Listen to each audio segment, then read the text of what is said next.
তার মরণ যে কি এটা আসলে আমরা কেউই জানি না। এই ভাইটা মনে হয় নিজেও জানতো না যে তার মরণ কীভাবে হবে। দেখুন এখানে তার হাত পা বেঁধে একটা বস্ত্রের মধ্যে ঢুকিয়ে ফেলে রেখে দিয়েছে এলাকার মানুষ এবং আইনশৃঙ্খলা বাহিনী সহ তারা এই লোকটিকে উদ্ধার করে নিয়ে আসে।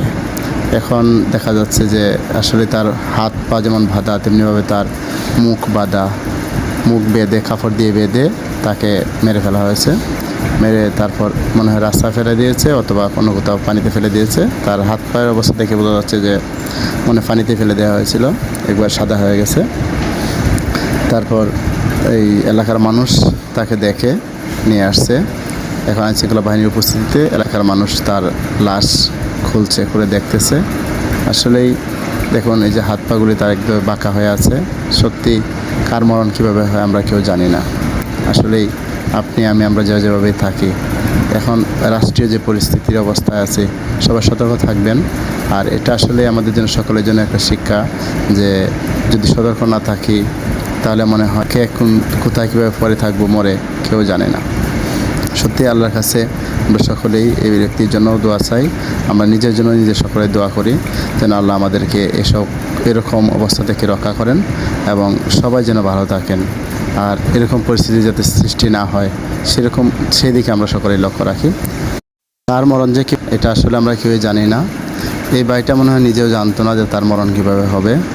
দেখুন এখানে তার হাত পা বেঁধে একটা বস্ত্রের মধ্যে ঢুকিয়ে ফেলে রেখে দিয়েছে এলাকার মানুষ এবং আইনশৃঙ্খলা বাহিনী সহ তারা এই লোকটিকে উদ্ধার করে নিয়ে আসে। এখন দেখা যাচ্ছে যে আসলে তার হাত পা যেমন বাঁধা তেমনিভাবে তার মুখ বাঁধা, মুখ বেঁধে কাপড় দিয়ে বেঁধে তাকে মেরে ফেলা হয়েছে।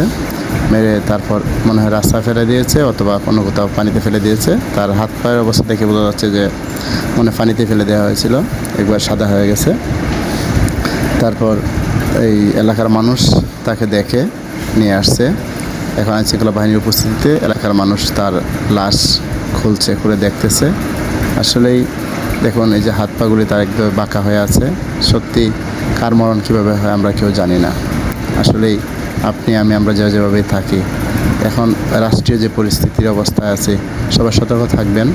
আর এটা আসলে আমাদের জন্য সকলের জন্য একটা শিক্ষা যে যদি সতর্ক না থাকি তাহলে মনে হয় কে কোথায় কীভাবে পরে থাকবো মরে কেউ জানে না। সত্যি আল্লাহর কাছে আমরা সকলেই এই ব্যক্তির জন্য দোয়া চাই।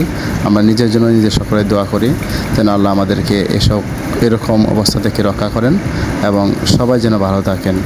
আর এরকম পরিস্থিতি যাতে সৃষ্টি না হয় সেই দিকে আমরা সকলেই লক্ষ্য রাখি।